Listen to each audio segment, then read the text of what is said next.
Hey ghouls and gals, welcome back to my channel. My name is Taylor, and for today's vlog I am going to be having Libby, the library app, decide my TBR. I have a lot of books checked out on Libby at the moment, and as I was looking through them I noticed I have a lot of reads that I just kind of checked out for no specific reason. If you've ever used Libby, you might know the feeling I'm talking about when you place a lot of holds and you think that you've staggered them, but then all of the books come in at once. And I was just on vacation as I was filming this, so I did place a little bit more random holds than I normally would, because I always just mood read and pick up just kind of random books on vacation. I don't tend to read for any specific theme or genre, things like that. So what I have left on my Libby is a lot of, I've got 15 books, 7 audiobooks checked out at the moment,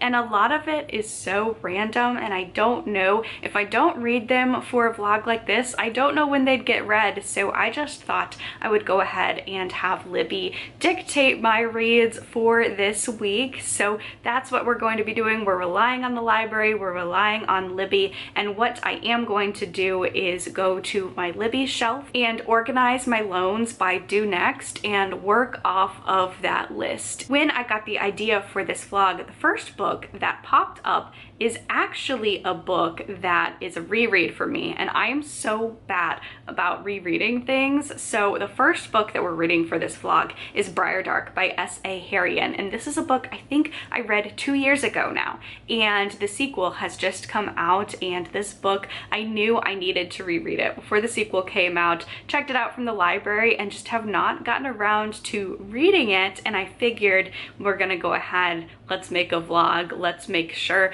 that this gets read. I've been so bad about rereads this year, and by so bad I mean I have read over 100 books at this point in the year, and none of them have been rereads. So the first book we are reading for this vlog is Briardark by S.A. Harian. I actually started it yesterday, so I am now 30% of the way through this one, and I'm loving it. I'm loving it just as much on a reread as I did the first time when I was reading it, and honestly I don't see enough people talking about this book, especially due to the success of We Used to Live Here by Marcus Kluwer. I think if you liked that one, you would like this as well, because we are following a group of people who are going into the mountains to do a scientific research study. There are 2 doctors, a research student, another grad student, and they go missing. However, it is not just your standard they get lost in the woods or they get turned around. As we are following them during their trek,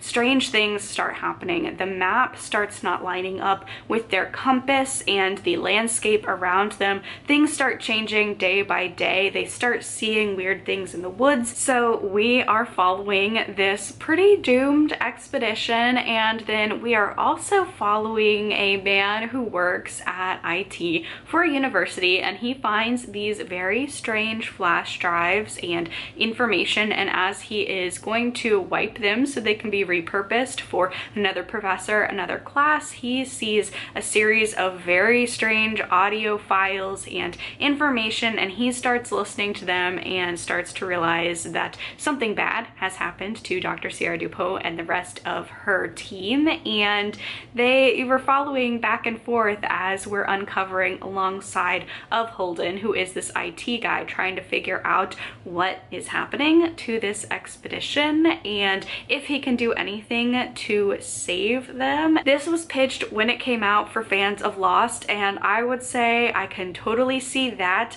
I'd also say Blair Witch Project, because sometimes we get to see like the audio recordings, like we'll read a chapter and it's just an audio recording of Dr. Sienna. And then of course like an outdoorsy We Used to Be Here, because of the ways that this is playing with time and timelines and potentially different pathways and realities. We don't really know. By the end of this book, this is not a spoiler because it's a series, there are so many questions. So this also takes place in July. It's the tail end of July as I am reading this, so I am definitely glad that this is the first thing that my library told me I had to read, because it's the first thing due back. I'm definitely having a lot of fun with it, just as much honestly, if not a little bit more, because I know to look for certain things and try and figure out clues that are going to benefit me when I read the second book, hopefully later on this year. So yeah, I'm gonna go get to reading that. I'm really excited for this week of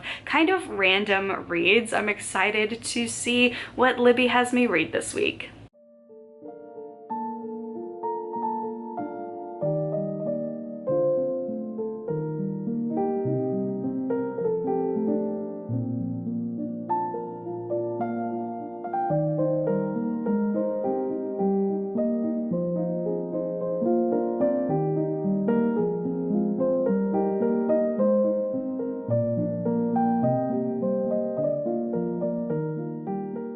So I am now 80% of the way through Briardark and I'm really enjoying it, and I am pleasantly surprised at everything that I do remember. There were just a couple of little small pieces of lore, little tiny things that happened that I'm definitely glad that I have fresh in my mind for the next book, which is Waywarded. So the reread is going great. I should finish it up tonight. It was a speedy read the first time I read it, just because the pacing, and then also it was such an engaging story, but because it is a reread, I just feel like I read rereads faster, so that's going well. And then today I went ahead and picked up some candles. I picked up my Novel Wicks candle order. I live in the same area as Murphy from Novel Wicks, and I picked up my order for some fall candles. Got to meet her today. She was so nice, and I'm so excited to have these candles and to burn them.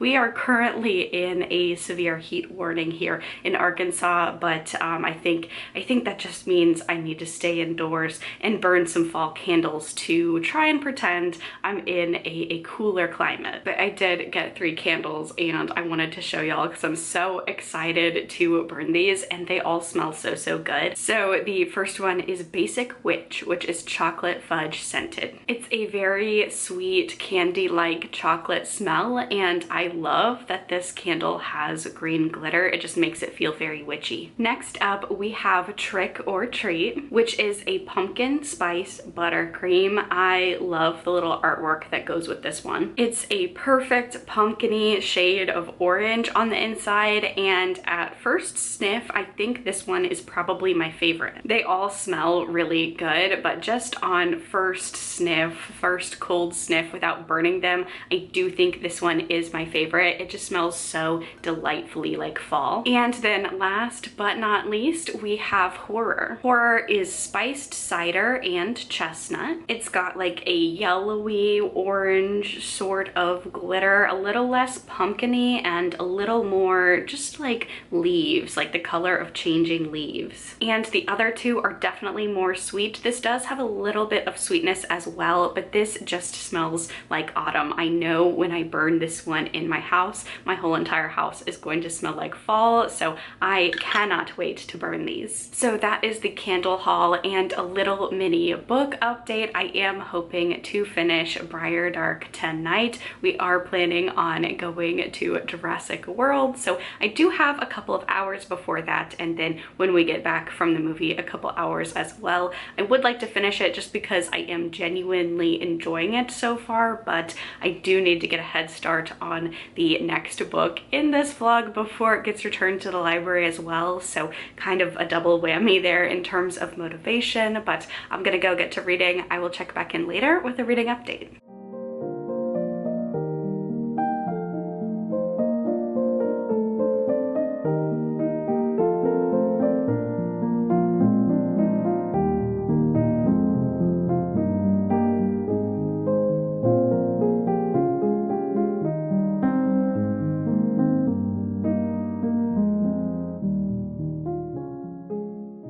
So I finished Briardark and I really enjoyed it. Really glad that I reread it. It's definitely a great comp title for if you like We Used to Live Here and you're looking for kind of those same topsy-turvy vibes where you don't really know what is happening, and there are definitely lots of little mysteries and clues, and you can get a lot out of it upon a reread, and it almost kind of feels like its own little universe. I think you would have a really good time with this series. I cannot wait for the next book. I have it on hold on my library, so I should be getting that. I think it said like 7 weeks or so. So that was a great way to kick off this vlog. I've really been enjoying outdoorsy horror. I think because July kicked off with Summerween that I have just been in the mood for horrific things happening in nature. And what's funny about that is that the next book that I picked up also happens to have those same exact themes, which is funny because I didn't plan this to be like a nature-y themed vlog. It was just whatever popped up next on my Do Next on Libby app. So the next book that I picked up was Echo by Thomas Olde Heuvelt, and this one also features a very predominantly outdoorsy nature setting and does also involve a mountain exploring, hiking, things going terribly wrong, which is kind of a funny synchronicity. But this one, we are following couple Sam and Nick. Nick is an explorer. He loves hiking mountains. That's one of his life passions, is he'll just go on these backpacking trips and scale these very impossible mountains and just gets such a rush out of it. At the very beginning of this book, however, we're following Sam's point of view as he has just received news that Nick got into a very horrific accident on a mountain and he's left permanently disfigured and scarred.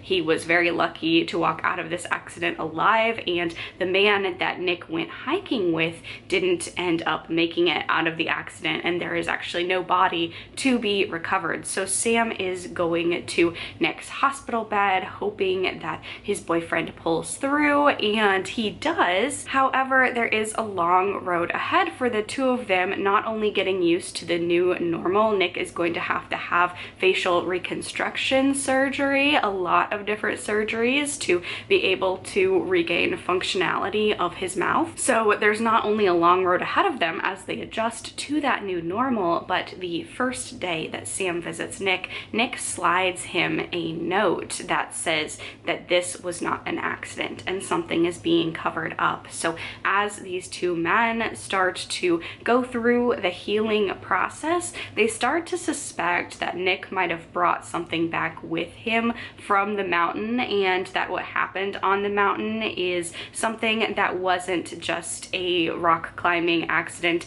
a mountain climbing accident gone horribly wrong, but something more paranormally sinister. And what I like about this one is that this seems like the author's kind of love letter to Gothic literature. Every single chapter in this book is titled after one of the great Gothic classics. So we have things like Dr. Jekyll and Mr. Hyde being referenced, Frankenstein, and in particular the modern Prometheus and the Prometheus myth is being featured really heavily in here as well. So I think that's cool with the sort of themes being explored in here, but also the way that this is told. It's very like epistolary format. We have letters from the two of them as they're exchanging communication with each other when Nick is not able to talk. We get Nick's diaries, we get Sam's diaries, we get communication between them and two other people as well, and then we also get Nick's story as he's trying to recount what happened to him and his companion on the mountain. So it does feel very Gothic, very classic Gothic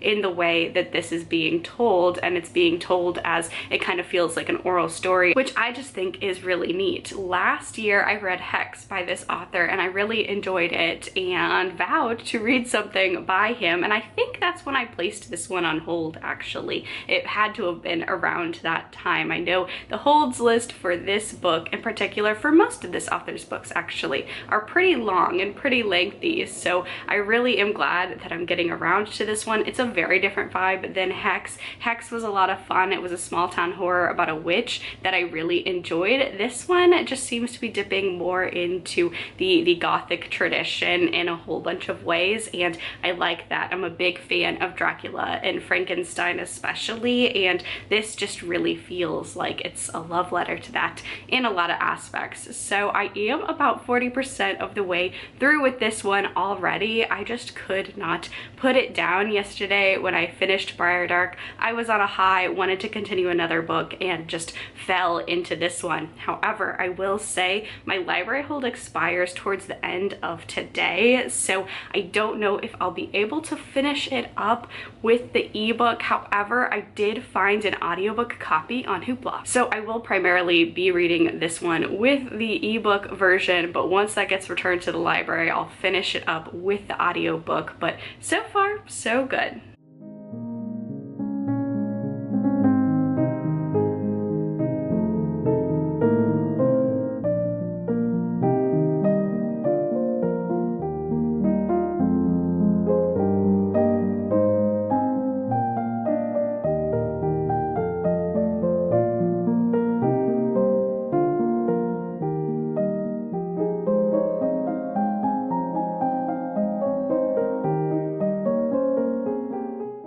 Hey friends, so it has been a couple of days, a couple of very hectic days. Just a lot of things all went wrong at once, culminating with this weekend our AC broke, which is a problem because in Arkansas it was like hitting 90 every single day. So trying to figure out a way, because we do live in an apartment complex, to get someone here to fix that for us, because obviously us and the dogs, like, it was getting 80 degrees in our apartment. So we were trying to stay cool, trying to troubleshoot that. Thankfully someone was able to come and fix it. So we only really ended up, there was one night that was just so unbearably rough where we were just trying to stay cool. So it's been a minute. It has been a minute since I've updated this vlog, but in the meantime I did finish Echo and I really enjoyed it. First of all, I do want to give a note. This is translated, so the translator for this one was Moshe Gilula, and I really did enjoy this one. I think especially with the way that this book plays upon language and plays upon characterization and voices and tone, I think the translator did a really great job. And I know in the acknowledgements for this one, Thomas Olde Heuvelt really praised this translator for making this story come to life. Also, what was cool about the acknowledgements is that this author is a mountain climber himself, so a lot of the intricacies of this story felt very, very much true to life and were pulled upon by the author's experiences. Luckily, none of the very horrific experiences, but just the thrill. Like, when I was reading some of Nick's sections, I really felt the love for climbing a mountain, and I just feel like that was so apparent that clearly then the author also had that love of mountain climbing and summiting. I think I mentioned in the last update that I was going to be able to read this mostly physically, and then I had found the audiobook on Hoopla, so I was going to finish it out via Hoopla. I ended up switching off like the latter half of this book through the audiobook as well as the physical, or not physical, but the ebook, just because I really enjoyed the audiobook narration as well. We're primarily getting this story told through Nick and Sam is American and Nick is, I think Nick is Dutch, but this bounces a lot between different European countries. So the two different narrators did a really great job, and language and translation was used actually a lot in here. So I liked getting different accents with the narrators with the audio version. So immersion reading this one at parts was really effective. There were definitely some scares, some negatives. I feel like maybe this dragged on a little bit too long. We get a scene that we feel like is the climax, but then it's not, and then a lot of stuff happens, and then there's another climax. I feel like maybe some of that could have been condensed. It was all enjoyable. I enjoyed all this book, but it did feel like a longer book, and that's not typical for me. If I'm enjoying a long book, it doesn't feel long. So so this did feel a little long at parts, and I think partially because of the way this was told through that letter format, through our narrators talking to each other and talking to us, the reader. I felt like at some points also the timelines got a little bit confusing just based on who was narrating. We jump forwards, jump backwards a little bit in time. So those are my like complaints about this one, but overall I really enjoyed it. This is a paranormal horror that is a very unconventional haunting, unconventional sort of possession story, and I really enjoyed it. I definitely need to try and prioritize reading more translated fiction in general, but especially translated horror, because what I think is so fascinating is there are a lot of things that feel very region specific in what different countries, different cultures find are scary, but at the same time there are universal elements that we all as humans find scary. And what I like about reading translated horror is that especially it can feel sometimes like you've seen it all, especially if you read a lot in a very specific genre. You feel like you come up against the same tropes, the same characters, the same stories, and I find that just finding a book in translation from a different place other than your own, even if it's not in translation, but even if it's just from an author that's not in the country where you're primarily reading, I find that that's a great way to shake things up and just read a little bit like narrative style, and then also some interesting scares as well. Moving on to the last book in this vlog, I actually picked up 2 books in the interim and I DNF'd them both very swiftly, so there's that at least, that I got some books cleared off of my TBR. And then the next book that I picked up last night and that I am not far in at all, but I'm very excited for, is Possession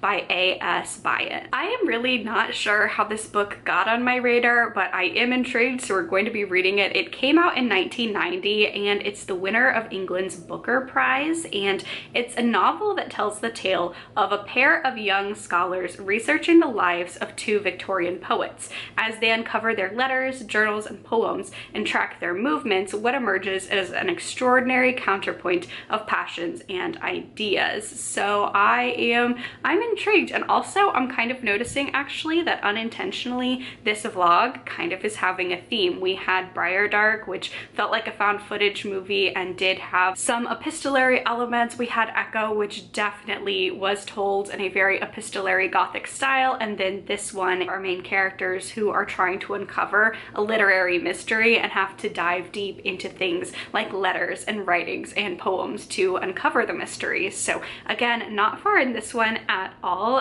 but it's been a while since I made an update, so I have started upon the last book for this challenge of mine, and this cover, I love it. This one is definitely the most out of my comfort zone. It's genre tagged on Storygraph as both literary and romance, which yeah, that's out of the comfort zone, but so far so good. I'm about 5% of the way through and enjoying it so far.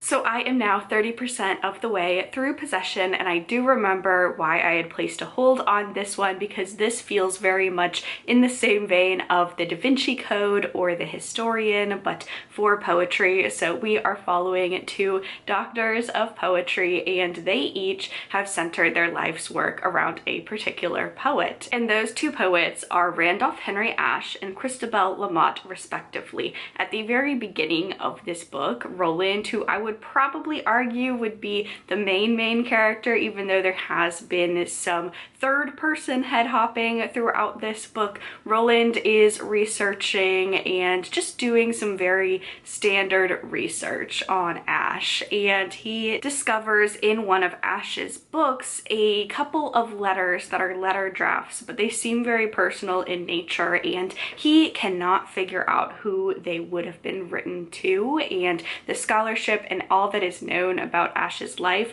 They don't reference these letters, and they don't reference this relationship, and he's not even sure what the relationship is, if it's a mentorship, if it's a love affair, if it's a friendship, but he's found something pretty significant, and he's trying to figure out if he ever sent these letters, and if so, who he sent the letters to. So in his research, he thinks he has a good idea of who it might be. As he narrows things down, he goes to meet with Dr. Maud, and Maud is a researcher as well. She has dedicated her entire life to Christabel Lamont in her body of work, and they discover a tenuous connection between these two poets. And as they go to some unconventional sources and some hidden sources, they start uncovering some letters, some correspondence between the two poets that will change the body of their work and also their biographies forever. This is a very slow book. It's a very long book. It's over 500 pages, but I think just based on what this book is trying to do, it needs that page time, because it very much feels, as you're reading these chapters, as you're flipping through these pages, it feels like you are also researching something with Roland and Maud, and I really like that feeling. I'm not a big poetry person, but the research, the academic research in this book, and just following these two individuals who are so dedicated to their points of study and are so excited about finding some new information and potentially works from these literary figures that they've been studying all of their academic lives, is very exciting, and you feel that excitement alongside them. So definitely very slow going. Like I said, 30% we're really just getting into they're finding the connection between these two poets, and I think that's going to be the rest of this book, as they are diving down research rabbit holes and looking in places to try and find like the barest thread between these two to kind of create this new narrative and uncover things about the poet's history that have previously been unknown. And one thing that I really like about this is that it is so research heavy, and just the biographies of Ash and Lamont, they feel like real poets. I had to look them up because they obviously mention other poets that they were in circles with, and just their body of work. Each of them, we get so much poetry from each of the poets, and they feel like real people, like real figures that we're investigating. And it's very cool that this author has created bodies of work for them, which is just so impressive. So this book definitely so far very slow, but in a really great way, but it feels like I'm researching along our main characters. I know this one is going to take me a while. I don't think this is a book that you should binge read or try and fly through as fast as possible, because I think a part of the charm of the reading experience for this one is just getting so immersed and dedicating a lot of time to really sitting down and parsing the poems alongside our main characters and parsing the letters line by line and trying to figure out what these two poets meant to each other.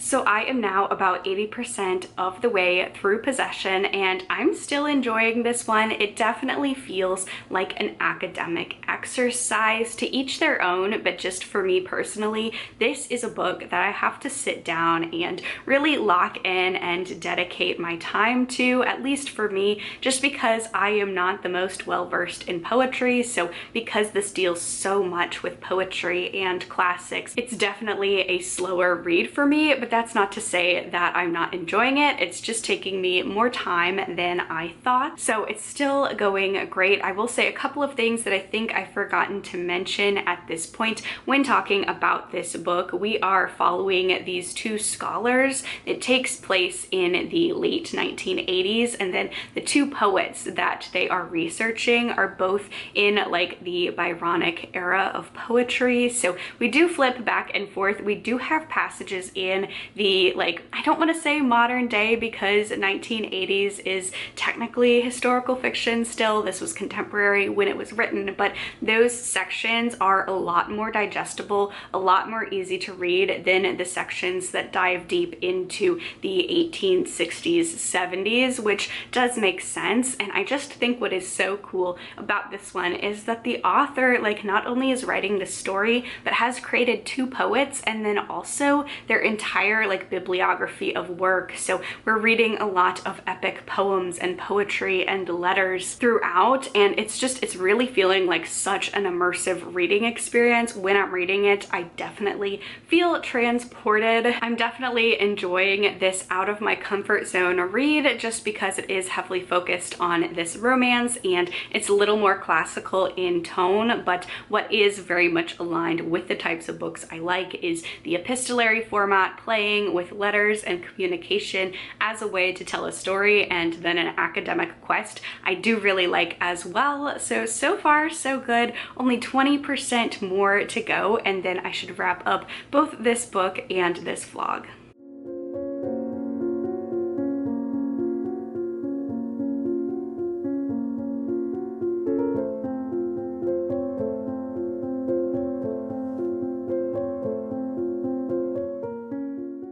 So I finished Possession and overall I enjoyed it. I think this could really appeal to people who seek out dark academia books or like quote unquote pretentious books as well. I just think this one just felt like such a literary experience, and when I finished it, it did feel like an accomplishment for me because I got through all of that poetry and really felt like I went on an adventure with Roland and Maud. Now I will say I kind of liked the characters that we were following through their letters a little bit more, Ash and Christabel, and there were some other characters as well that we got to read their correspondence and diaries that I just liked their voices a little bit better. In particular, like the two researchers, Roland and Maud, those are the ones in the 1980s uncovering this, and I didn't love Roland as a main character. He felt like a very passive main character. He almost felt kind of like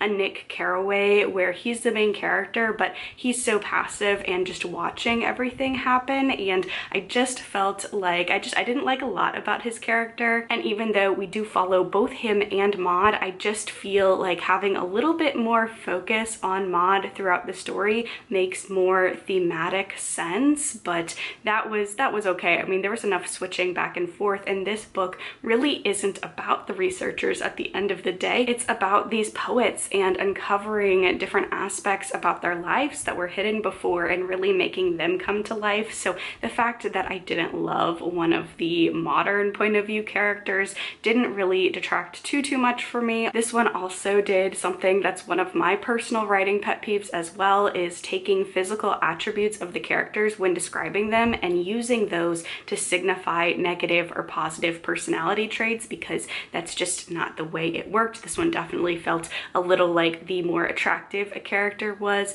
the better of a person they were, and I didn't love some of those descriptions, but overall I did think this was a very fascinating read and very out of my comfort zone, which leads me to the end of this vlog, and this was definitely such a success. I mean, obviously I have my own collection of books behind me. I try to only keep books that I really love or have some sort of sentimental value. However, I do read most of my books via the library. I read over 100 books each year, and that would just not be possible without checking out physical books from my library or reading ebooks or audiobooks. And even though that is something that if you watch any vlog of mine, you're gonna see library books in there, I just wanted to give a shout out to Libby and to my library because this was such a successful experiment. These were books that I probably wouldn't have read anytime soon had it not been for me placing holds forever ago and all of them coming in at the same time. And especially in the US right now, I just want to reinforce that we should be supporting our libraries, using our libraries, talking up our libraries as much as possible. So make sure you're using your library, supporting your library workers and free speech and being able to read freely, because free societies read freely. So that's going to be the end of this vlog, I read 3 books, 3 very different books, 3 successful books, and they were all from my library. So thank you all so much for watching this video. If you enjoyed it, please be sure to give it a thumbs up, leave a comment down below. Let me know what's the last library book you have checked out. Subscribe to my channel so you don't miss any of my content. Stay safe, stay spooky, and I will see y'all in the next video. Bye!